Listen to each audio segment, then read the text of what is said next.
Hello everyone, my name is Group2. For this week project, I'm very excited and I'm glad when I have a chance to watch this movie, Rick and Morty cartoon movie. So this movie is very interesting, funny, humorous, scientific, and also teach us a lesson about life. So I like I laugh all the time when I watch this movie. I also laugh out loud when I talk to my friend, my group members about the ideas in the movie. So here is my emotion at that time. Okay. Um, our group main topics is about existentialism philosophy. So I will talking about specifically about live in purpose and existence is pain for this guy. This okay. Let me introduce you about the main two characteristics that I talk about today. Here is the Missy, and here is Jerry, and here is a magical box. Okay, so Mississippi appear from this magical box. So whenever Jerry he has something had one one have something done such as golfing because he don't know how to do that he can't do that so he's trying to ask for help from Mr. Missy so he will press the blue button in the magical box and then Mr. Missy will appear and his own way have interesting intro whenever he appear is hello Mr. Missy how can I help you and here is more pictures about him. Okay, so the interesting thing and the main idea about existentialism I want to talking about today is about live in purpose and existence is pain according to Mr. Missy. How is it? Okay, let's go. Let's start it. Okay, so Mr. Missy, he appears to have the owner of the magical box um, complete the task, complete the work that the person pressed the blue button asked for. He tried his best to introduce Jerry how to playing golf. Um, but Jerry practiced all the time, but he still cannot do successfully in golfing. So Mr. Mrs. is very stressful and freaking out and angry and mad. Here is his emotion at that time. So he's very stressed out. So that's why he have more beard. He look older and look, his face doesn't smile like that anymore. His face like his face like his face like so what does this mean? Like he feel like existence is pain for him. Existence is pain for him. So that's why he trying to press the blue button to asking more Mrs. Missy version to have the original Missy um, to complete the task. So when he complete the task, successfully, he will disappear. So that's mean he appeared to have the work done, and then he disappear when the work completes. So when the work cannot complete successfully, he will stay there, and it's just thinking all the time about how to solve a problem. That's why he's that's why he feel very stressful. He's freaking out, he's mad and he's angry for to everyone. So what does it mean? This mean that like when you this mean when you live, there's a message from the movie to you when you live, you will have a lot of like aims, goals to complete in the future or for the short term. But like try your best to keep you feel easy, relax. Whenever like because or you can have something done. So like take a break. Um, try help for the other person, asking help from the other person, and uh, like take it easy. Like don't be straight out or don't be overthinking. Like if I cannot do that, I will die. No, no way. Um, if you cannot do that, that's all right. Like you have a lot of times to do that, or you can need help, ask help from the other person, to make your goal done. Like just practice every day, every day, every day, and I think like one day you will get that successful.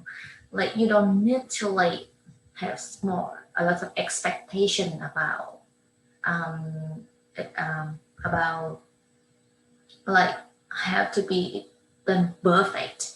No, like you don't need to do the perfect. You just need to do like okay, I'm feel good with that. I'm so proud of myself when I done this job or done that work or solve a problem. I'm so proud of it. So let's think about that so you feel easier when you're living.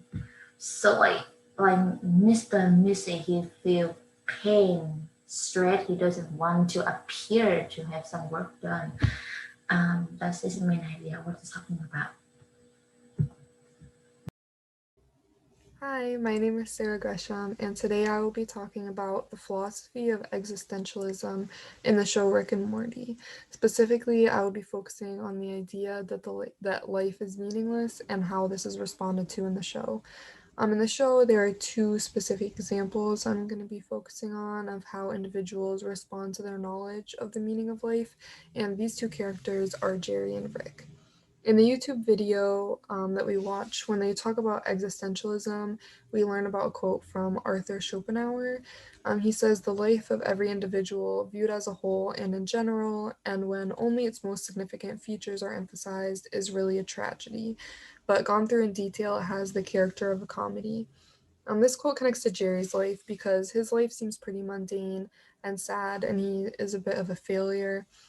This is seen in the Me Seeks and Destroy episode that we watched because even with the help of many Meeseeks, it seems impossible for him to complete his seemingly simple task of bettering his golf skills. But even as he continues to fail, he doesn't believe it's his own doing, or at least he seems that he doesn't, but rather the fault of the Meeseeks because they are unable to help him. And he eventually gives up. His wife doesn't seem to like him very much either, which is also seen in this episode. And only when he saves them and the restaurant staff from the Meeseeks does she show him some affection. In this scene, it seems like he might feel some sort of accomplishment for this that gives him a little hope that his life is meaningful. I'm not entirely familiar with the show, so I don't know if these kind of accomplishments are typical for Jerry, but maybe completing these simple tasks is all he has to do to give himself that his life has meaning. And as a whole, he is pretty oblivious to the meaninglessness of life. However, he seems content with what he has and sort of like blissfully unaware of how little meaning his life has. Also, in the YouTube video, we see a clip of Jerry saying, "Life is effort, and I'll stop when I die." He knows that life ends when he dies, but maybe he doesn't realize that once he dies, all that effort that he has put in up until then will be most likely meaningless after he dies. On the other hand, Rick is the opposite of Jerry. He is aware that life is meaningless and accepts it. However, his indifference to the situation seems like it could be him disguising his own pain. He is an alcoholic whose catchphrase we learned in the YouTube video literally means, "I am in great pain, please help me." So these tendencies alone suggest pain, most likely emotional pain, but quite possibly physical pain because of his alcoholism. His sarcasm toward the idea of life could be his own coping mechanism to deal with the pain of knowing that life has no meaning and still having to live with that and continue on like he's working towards something, or like life actually does have some type of meaning. He seems to outwardly express his ideas about life as a whole, but he is the only one who really knows what's going on inside his own head, which could also contribute to his feelings of pain and suffering because he's just living that on his own. His extensive knowledge about the universe and alternate realities seem to really shape his views on the meaning of life, and in a way is kind of detrimental to his self because he, like, after visiting all these alternate realities and experiencing all this, it's solidified that there's no meaning to his life. Like, he knows this, so there's no really sense of wonder. So it could be argued that Rick, although enlightened to the reality of life and its meaninglessness,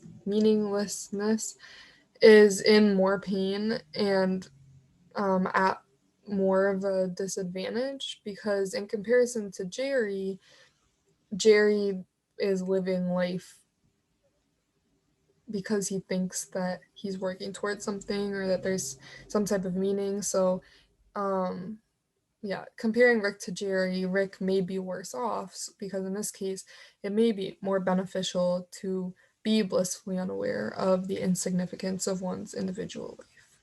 So, yeah, thank you. Hi, this is Zongbin and I'm the member of Group 2. Today I'm gonna talk about the choice of life.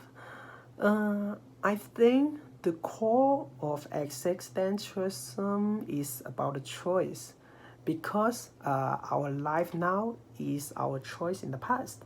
In the same way, our choice now is what we will become in our futures.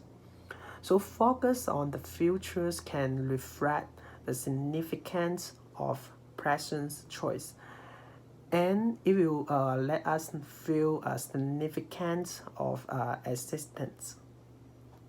So let's get back to the TV show.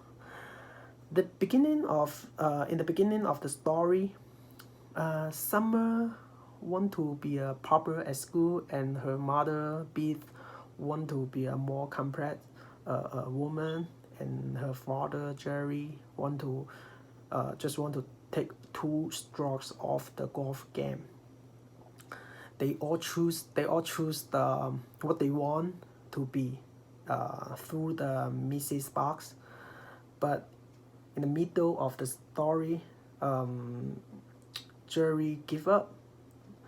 So Mr. and Mrs. want to help him to solve the problem, but Jerry doesn't want to do it.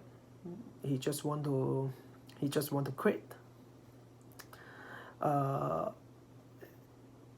So Mr. and Mrs. just keep going to press the button on the Mrs. box and copy more and more of Mr. and Mrs. However, they cannot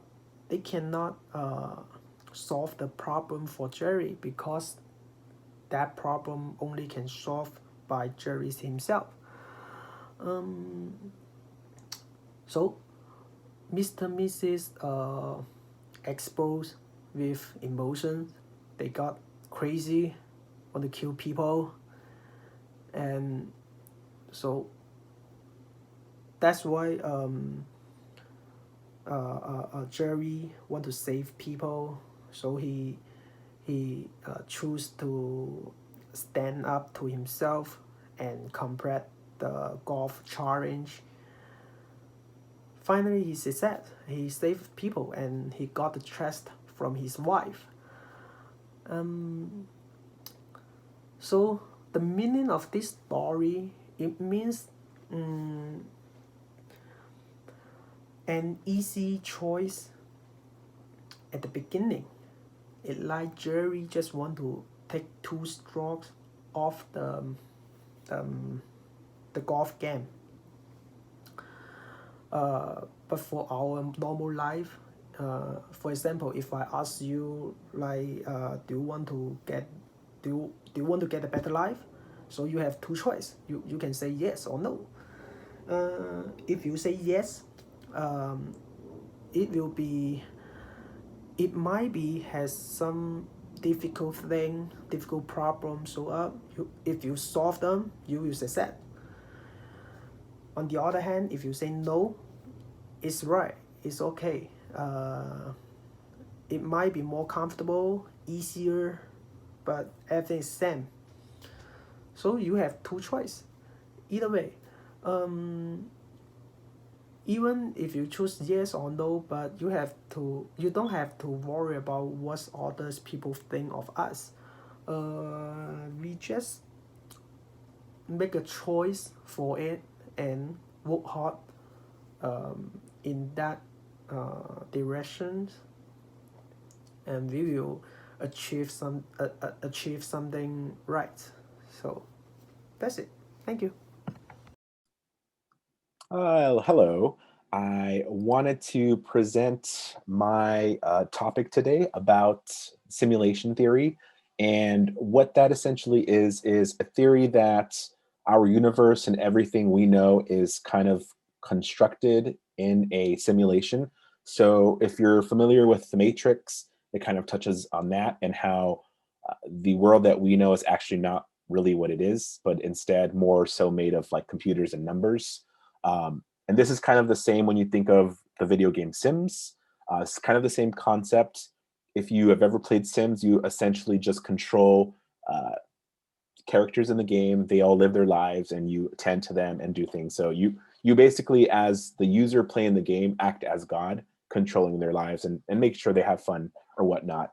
So the theory is that we live in a simulation. We don't really know, but there's lots of theory that we live in a world of numbers, and it's almost very similar if you really think about uh, how we live versus like computers, and how our brains work as compared to computers. There's lots of things that we have that are similar to computers. But besides that, wanted to talk about what happens inside Rick and Morty. So they definitely do touch a lot about the simulation and living in alternate realities.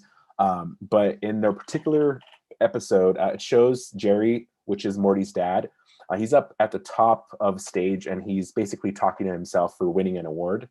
Everyone in the audience claps and they all glitch out and turn into other people. So it's really funny because it talks about how Jerry is actually happy living in his own world, in his own simulation, rather than actually living and being aware what's around him. Um, and so I wanted to quote something that I found interesting in the video that we watched by Arthur Schopenhauer. The life of every individual viewed as a whole and in general, and when only the most significant features are emphasized, is really tragedy, but gone through in detail as it has the character of comedy. So what that means is it's really funny when we really think about the meaning of life and if what we do really matters.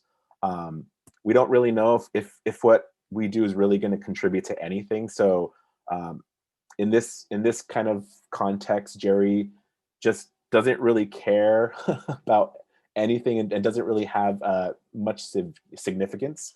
There's also a section where there is Morty who lives his life as another person in some video game and basically has the emotions and all the experiences of that person.